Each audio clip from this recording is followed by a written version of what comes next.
Hello दोस्तों, नमस्कार। आप सभी का स्वागत है आपके अपने YouTube channel current affairs magic में। और आज हम बात करने वाले हैं 10 जून की करंट अफेयर्स की। तो हम चलते हैं अपने क्वेश्चंस की ओर। हमारा पहला क्वेश्चन है कि मैकिन्स ने किसके साथ मिलकर यूवीसी आधारित डिसइंफेक्शन कैबिनेट विकसित की है। तो यह की है ARCI ने। ARCI international advance research centre for powder metallurgy and new materials. और इसके साथ मैकिन्स इंडस्ट्रीज ने मिलकर यूवीसी आधारित कैबिनेट को विकसित किया है। और जो ARCI है ये धातु शोधन एवं नई सामग्री के अंतर्राष्ट्रीय उन्नत अनुसंधान केंद्र है ये। और जो यूवीसी आधारित कैबिनेट विकसित की है ये कोविड-19 की जो सतह है उसके संक्रमण को रोकने के लिए और नॉन क्रिटिकल अस्पताल की वस्तुओं, प्रयोगशाला वस्त्र और PPE किट्स को कीटाणु रहित करने के लिए की गई है। यूवीसी की बात करें तो यूवीसी कीटाणु शोधन कैबिनेट में 30 वाट के 4 यूवीसी लैंप किनारों पर और 15 वाट के ऊपर नीचे 2 लैंप लगे हैं। और इसलिए कैबिनेट में जो रखे कीटाणुनाशक वस्तु हैं उनके लिए पर्याप्त प्रभाव प्रदान करता है, जो धातु ग्रेड फ्रेम द्वारा अलग किए गए हैं, ताकि जो पर्याप्त प्रकाश है वो सभी ओर जा सके और कैबिनेट में 10 मिनट के अंदर सभी रखे सामान को कीटाणु रहित बनाने में सक्षम कर सके। हमारा अगला क्वेश्चन है कि स्विट्जरलैंड में भारत का नया राजदूत किसे नियुक्त किया गया है। तो यह किया गया है मोनिका कपिल मोहता को। इनको स्विट्जरलैंड में भारत के अगले राजदूत के रूप में नियुक्त किया गया है और ये वर्तमान में स्वीडन में भारत के राजदूत के रूप में कार्यरत हैं और 1985 बैच की ये IFS अधिकारी हैं। और जो स्विट्जरलैंड में वर्तमान में जो CB जॉर्ज हैं उनकी जगह लेंगी मोनिका मोहता। और जो CB जॉर्ज हैं इनको कुवैत में भारत के अगले राजदूत के रूप में नियुक्त कर दिया गया है। जो राहुल श्रीवास्तव हैं इनको रोमानिया में भारत के नए राजदूत के रूप में नियुक्त किया है, जो वर्तमान में विदेश मंत्रालय में संयुक्त रूप से सचिव के रूप में कार्यरत हैं और 1999 बैच के IFS अधिकारी हैं। जो थांगलुरा दारलोंग हैं ये वर्तमान में रोमानिया के राजदूत हैं और इनके स्थान लेंगे राहुल श्रीवास्तव। रोमानिया की राजधानी बुकारेस्ट है और यहाँ के राष्ट्रपति हैं क्लाउस अयोहनिस, प्रधानमंत्री लुडोविस ओरबान। हमारा अगला क्वेश्चन है कि नाबार्ड ने असम ग्रामीण विकास बैंक के लिए कितने रुपए की विशेष चल निधि सुविधा यानी SLF देने की घोषणा की है। तो यह जो हमारे राष्ट्रीय कृषि और ग्रामीण विकास बैंक है नाबार्ड यानी national bank for agriculture and rural development, इसने जो असम का ग्रामीण विकास बैंक है इसको 270 करोड़ रुपए की SLF देने की घोषणा की है। जो कोविड-19 की महामारी है इसके दौरान जो किसान हैं उनकी कृषि गतिविधियों का सहयोग करने के लिए इन्होंने 270 करोड़ रुपए का निवेश किया है। नाबार्ड ने 2020-21 में कोविड-19 महामारी के दौरान सहकारी बैंक, क्षेत्रीय ग्रामीण बैंक और सूक्ष्म वित्त संस्थाएं हैं जो उनको राष्ट्रव्यापी 25,000 करोड़ रुपए की तरलता सहायता प्रदान की है, ताकि जो किसानों के ऋण सुविधा जारी रख सकें और इस तरह कोविड-19 महामारी के दौरान भी अपने कृषि कार्यों को सुचारू रूप से चलाने में सक्षम बनाया जा सके। जो हमारे कृषि और ग्रामीण विकास के लिए नेशनल बैंक के जो अध्यक्ष हैं वो हैं GR। हमारा अगला क्वेश्चन है कि रिच डॉकिंस पुरस्कार जीतने वाले पहले भारतीय कौन बने। तो ये हमारे प्रसिद्ध कवि और गीतकार और लेखक हैं जावेद अख्तर। इनको वर्ष 2020 के लिए प्रतिष्ठित रिच डॉकिंस अवार्ड से सम्मानित किया गया है और यह पुरस्कार इनको तर्क संगत विचार, धर्मनिरपेक्षता, मानव विकास और मानव मूल्यों को अहमियत देने के लिए दिया गया है। और इसके बाद इस सम्मान को पाने वाले पहले भारतीय बन गए हैं और वर्ष 2003 से यह पुरस्कार हर साल दिया जाता है विज्ञान, रिसर्च, शिक्षा एवं मनोरंजन के क्षेत्र में। हमारा अगला क्वेश्चन है कि अर्पित एयरबोर्न रेस्क्यू पोड किसने विकसित किया है। तो ये किया हमारी भारतीय वायुसेना ने। ये स्वदेशी रूप से पृथक परिवहन, आइसोलेटेड ट्रांसफॉर्मेशन के लिए एक एयरबोर्न रेस्क्यू पोड अर्पित का मतलब airborne rescue pod for isolated transportation को डिजाइन किया है, विकसित किया है। और ये पोड ऊंचाई वाले क्षेत्रों में अलग अलग स्थानों पर जो दूर दराज में कोविड-19 से गंभीर लोग हैं और उस रोगियों को उनको बाहर निकालने में ये मददगार साबित होगा। अब बात करें कि इसको किसके दिशा निर्देशों पर चलाया जाएगा और डिजाइन किसके दिशा निर्देशों में किया गया है, तो यह किया गया है स्वास्थ्य एवं परिवार कल्याण मंत्रालय और साथ में राष्ट्रीय प्रत्यायन बोर्ड और संयुक्त राज्य अमेरिका के रोग नियंत्रण बोर्ड के द्वारा। अर्पित बोर्ड की जो लागत है वो लगभग 60,000 रुपये से इसको विकसित किया गया है।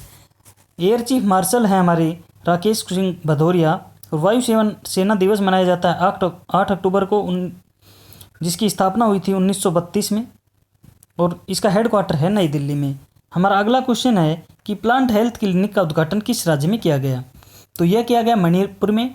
और जो मणिपुर के सीएम हैं एन बीरेन सिंह, इनके द्वारा इम्फाल में बागवानी और मृदा संरक्षण निदेशालय में प्लांट हेल्थ क्लिनिक का उद्घाटन किया गया है। इसका उद्देश्य है कि कृषि और बागवानी के माध्यम से मणिपुर की आर्थिक वृद्धि को बढ़ावा देना।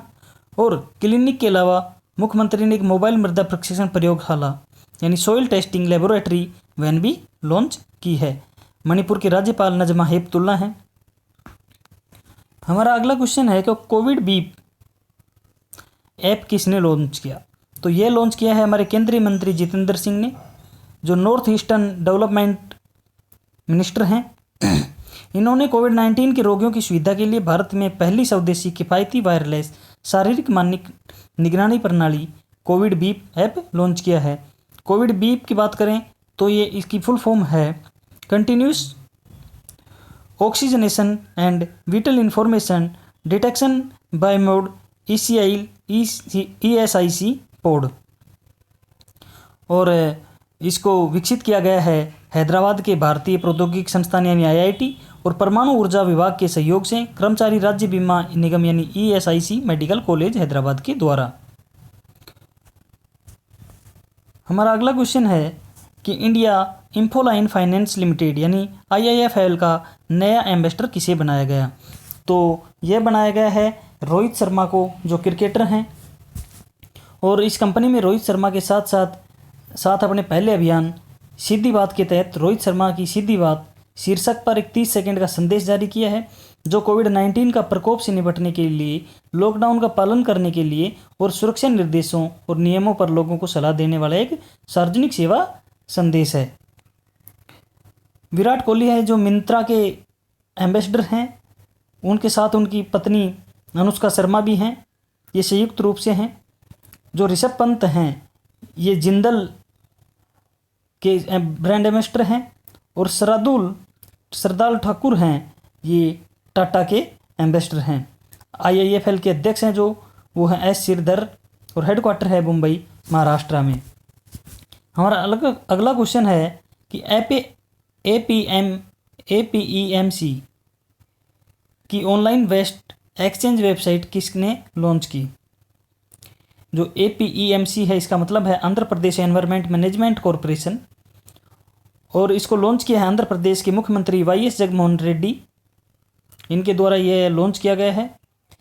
यानी कि ऑनलाइन वेस्ट एक्सचेंज वेबसाइट का शुभारंभ किया गया और इस वेबसाइट को विश्व पर्यावरण दिवस के अवसर पर लॉन्च किया गया था। और इसी के साथ साथ आंध्र प्रदेश कचरा एक्सचेंज वेबसाइट शुरू करने वाला ये भारत का पहला राज्य भी बन गया है। आंध्र प्रदेश सरकार इस प्लेटफॉर्म में 6R यानी reduce, refurbish, reuse, recycle, redesign and remanufacturing को प्रोत्साहित करेगी। आंध्र प्रदेश के जो राज्यपाल हैं वो बिश्वभूषण हरिश्चंद्र हैं। हमारा अगला क्वेश्चन है कि कोविड-19 रोगियों से दूरी बनाकर सुविधाएं पहुंचाने के लिए कोरोबोट किस राज्य के इंजीनियर ने विकसित किया है, तो यह किया है महाराष्ट्र के ठाणे जिले में एक इंजीनियर है उन्होंने। और इसकी बात करें तो जो मरीजों की देखभाल करने वाले जो लोग हैं उनके शारीरिक संपर्क को कम करने के लिए कोरोबोट नामक एक रोबोट विकसित किया गया है। इंस्ट्रूमेंट्स जो उनका नाम है, जो इंजीनियर हैं प्रतीक तिरोडकर, इन्होंने नर्सों और वार्ड स्वास्थ्यकर्मी हैं जो उनकी शारीरिक संपर्क को कम करने के लिए इसे विकसित किया। और इस रोबोट को इंटरनेट ऑफ थिंग्स के आइडिया के आधार पर दुनिया में किसी भी कोने में बैठकर एक विशेष ऐप द्वारा संचालित किया जा सकता है। अब हम बात करें निधन की, तो दिल्ली पुलिस के पूर्व आयुक्त और कई राज्य के राज्यपाल रहे वेद मारवा का निधन हो गया। उन्होंने मणिपुर में 1999 से 2003 तक मिजोरम मणिपुर और 2000 से 2001 मिजोरम, 2003 से 2004 झारखंड राज्यों के राज्यपाल के रूप में कार्य किया। और इससे पहले उन्होंने 1985 से 1988 तक दिल्ली पुलिस आयुक्त के पद पर भी कार्य किया। इसके अलावा उन्होंने uncivil wars pathology of terrorism in India शीर्षक एक पुस्तक भी लिखी थी। दूसरे हैं संतोष ट्रॉफी खेलने वाले हजमा कोया। इनका निधन हो गया कोविड-19 के कारण, और यह 1980 के दशक में संतोष ट्रॉफी में महाराष्ट्र के लिए खेले थे। और उन्होंने अपने फुटबॉल की शुरुआत वेस्टर्न रेलवे से करने के बाद union bank, RCF, Tata sports और आर्कले मिल्स जैसे अन्य मुंबई क्लबों के लिए भी खेला था। तो धन्यवाद दोस्तों, आज के लिए इतना ही। मिलते हैं नए अपडेट के साथ, नए वीडियो के साथ। पढ़ते रहिए, बढ़ते रहिए, और YouTube channel current affairs magic channel को सब्सक्राइब करना ना भूलें। धन्यवाद।